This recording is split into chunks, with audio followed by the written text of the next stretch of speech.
When buying a house, the home inspection is one of the most important parts. But today, we're going to share with you some of our secret things that we share with our clients when they're in process. And we're going to share it with you here today. It's going to be a great session. We're super excited to get into it. Let's go. Okay, so number one, right out of the gate, is thinking about how you actually live in the house. Now, this may surprise you. Duh, I totally knew that. I need to think about how I live in this house. But actually, when you're in the process and when you're in the market and you've been thinking about this for many months, it gets really exciting when you find a house that you're excited about. It's in your area, it's in your geography, it's in your price category, it's on the market, it's available, and you're there on the private showing and you start getting really excited. Well, one of our things that we do to help clients in that moment is we start going, hey, how do you live here? Like we know that because we've been there before and we know when, there's signs are kind of showing that this might be a good fit. And so one of the things you need to think about and inspect is how do you actually live here? So think about, hey, how do I actually come in and out of this house on a daily basis? Is there a front walk? Is it through a pedestrian door? Is it through the basement? Is it on the main level? How many stairs is it in and out of your house every single day? Does that matter? Is it good? Is it bad? Is it desirable for your family, for your lifestyle, for your guests that come to the house?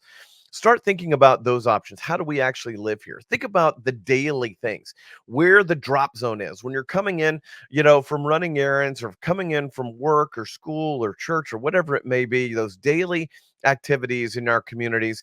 And where does everything go, right? Where do the backpacks go? Where do, the purse and the briefcase and all the things, where the keys, the wallets, where does all that go? Where's that drop zone? Recently, we were in the market with a client and actually they actually come and go through the very front door of the house. And so they have a garage, but it was built in the 30s and they've expanded into that and made some living space out of it. So they actually don't come and go through the garage and don't come and go in and out of the house like that in that previously traditional way. They use their front door every single day. And that may not be there on your first impression of the house. You may even think about where the bedroom locations are. We've had a client that bought a house that had the primary bedroom on the main floor and all the other bedrooms were upstairs. And so we pointed it out. They had a newborn at the time. And again, weren't thinking about that because they just had a newborn. They moved to town and they were looking at houses. So we pointed that out. And actually, in that particular situation, they had an amazing primary suite and they had an area that they were comfortable creating and making, their nursery where their little one lived for many years until they move on upstairs and into that bedroom. So, one of the things to think about for sure as you get started when you're buying a house. Okay, next, this is one of my favorite things to do, and I get the weirdest looks from people when we start sharing this and going through this. When you go through the house, look for the air return and the air filters for the central heat and air system. And you're like, Alex, are you kidding? That's your second thing? You're going with that? I am, because it's got so many different things that you can find out there. So we always look for the air return. Often it's that big square thing somewhere in a hallway. Sometimes they're in ceilings. But you want to look for the air return and you want to look and see first, does it have any debris on the cover? Sometimes you can see that they have some cover and that could be an issue. You want to open those up and look at the air filter. See how clean or dirty the air filter is. See if it has a date on it to the last time it changed it. Do that in my personal house. I put the date on the air filter every time I change it. So I know when the last time was I changed it. I also, just a quick tip, I actually go through and put that as a reminder on my phone to change them. We have 6-month filters in my personal house and on my two different systems. And we put the dates on there, but we also immediately when we put them in, we go ahead and put the reminder to change them out and it just automatically pops up. And that way I don't have to remember. But you want to see if your homeowners being that specific and that intentional of the property that you're considering, because that has direct impact on the quality and the condition of the central heat and air system. Now, your inspector is going to check that and see if it's hitting the appropriate ranges and whether or not you need to actually go ahead and have an HVAC professional out to look at it, or if you need to have it serviced before you take it over. But this is one of the things you can do. And while you've got the register open and you're looking at the filter, you may want to take a peek down into the vents and see what that looks like. If it's a newer home, there may still be an enormous amount of construction debris that's in those. Often the central heat and air ducts get put in and installed and then left open. They're not covered up. So a lot of construction debris, wood and sawdust and drywall dust and just all kinds of other things and trash often get in there. And unless you check that, they often are not having the ducts cleaned or prepared beforehand. And if you don't, you're breathing that in and you're having that impact where the system not only is pulling all that in to the central heat and air system, but it's also pushing all that out. So you don't want to be breathing that and you want to be looking at that. So when you have an opportunity, ask your agent or while you're doing the touring, like, hey, I wanted to have you seen the air returns? Where are they?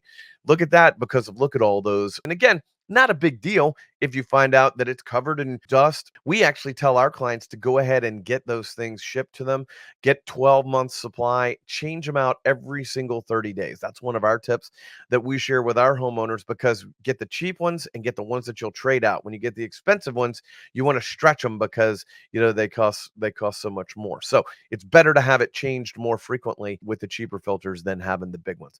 Anyway, clearly a lot about HVAC, but it's one of the things you can check that may be missed or overlooked by your agent or your home inspector. Okay, next thing to consider to inspect is inspecting the traffic patterns. Now, this is really unique. This is something that, again, your agent may or may not catch. Your home inspector definitely is not thinking about this, but think about the traffic patterns of where you are in your neighborhood or in your area. Think about, does your house sit and appropriate where a lot of traffic comes at your house? Like maybe at night, the headlights come straight up. There's a stop sign across the street, and you're going to have a whole bunch of cars stopping and coming by, and like headlights coming into the front of your house. That's not a desirable thing. And so you want to be thinking about that. Like, what are the traffic patterns? Let's look at where this house appropriates in the neighborhood. What's it going to be like? Is it in a long straightaway where you're going to have a bunch of people really accelerating and flying down the street? If you have young children, that may be something you want to be mindful of.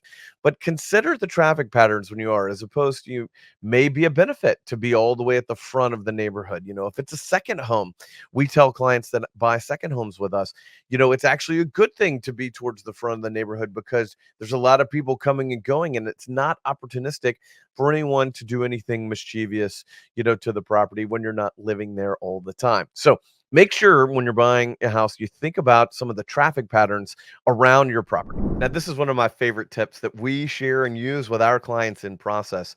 And it's actually going back and doing a little bit of history, going back into the history books and looking at some of the ownership, try and find out. Now, it's funny. A lot of people go back and go, hey, what did they pay for the house? And that's actually not what we're talking about.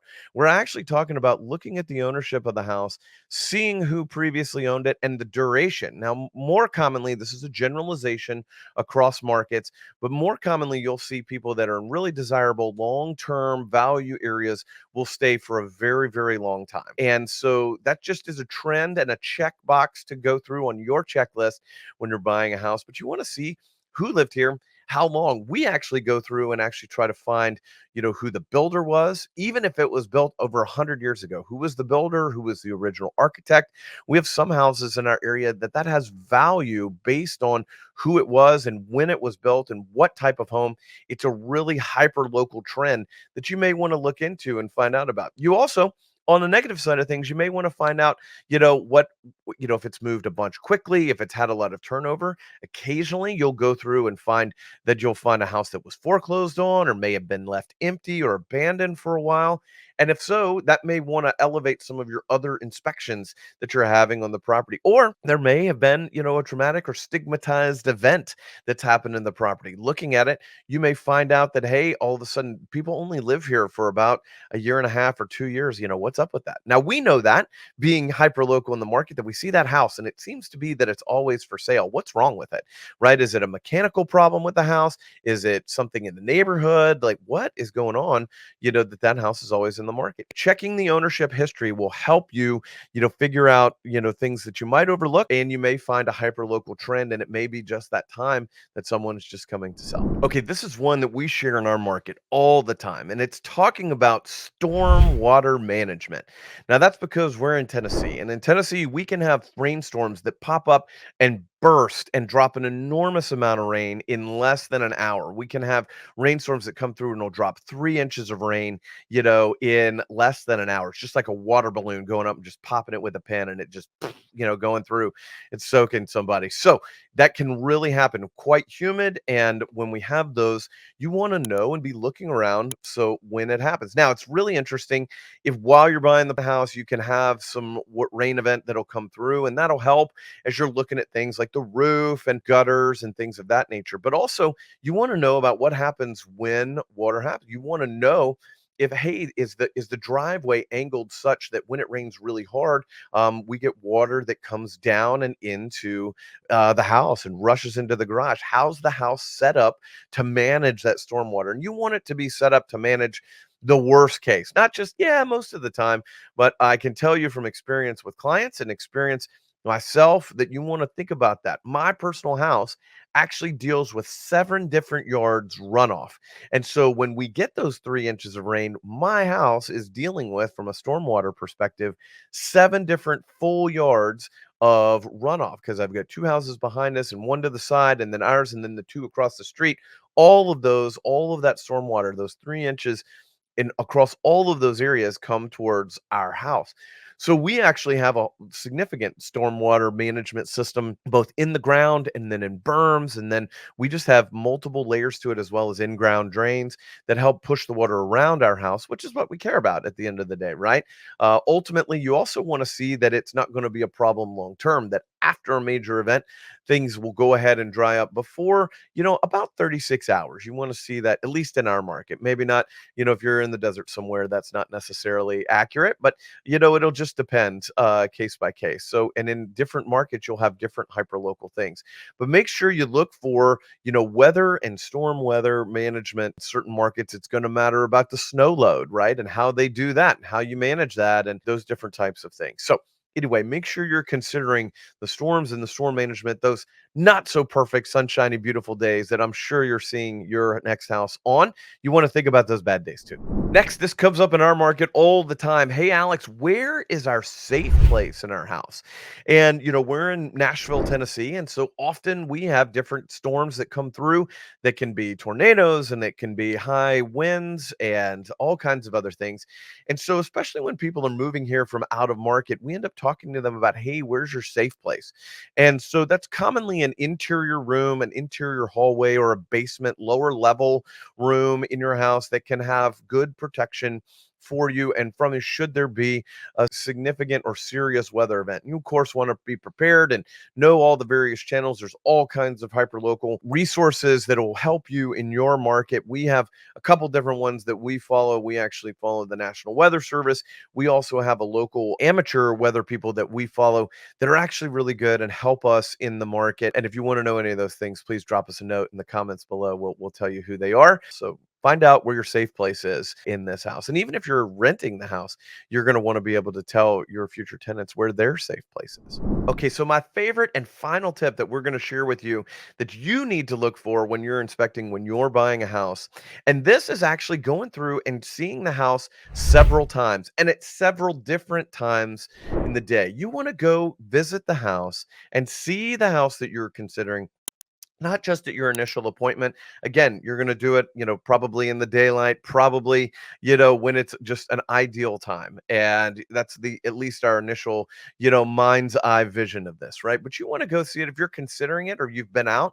We actually have a step in our process that we'll only spend a half day with clients and only see around 4 to 5 houses and then give them the afternoon on purpose to be able to go back and spend some time in the market, do some things, go do some of the things that you do in that market that you're considering.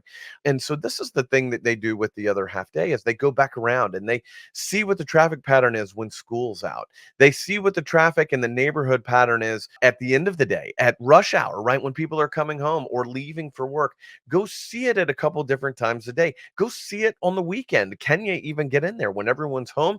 Is there parking? Is there street parking? Are there people out? Are there people walking? Like, you get to see some of that really, really, granular stuff that you just can't get in any other way than viewing it and spending some time. You may even get into a conversation with a neighbor and, hear about what they love about living in that neighborhood. So find time to visit the house at different times. Come by, do some of those curbsides. Now be mindful, don't interrupt if the family's there. Like, don't creep into the driveway without an appointment. I'm not recommending that.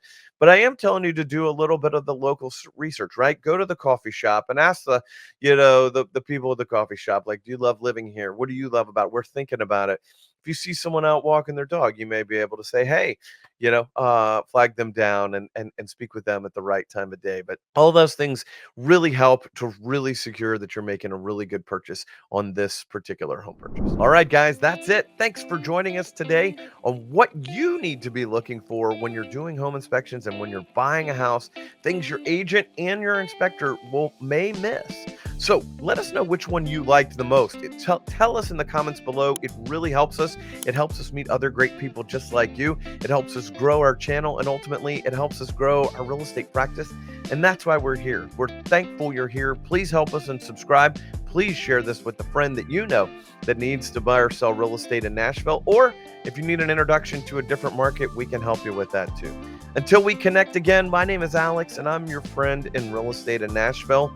Keep on keeping on. We'll see you soon.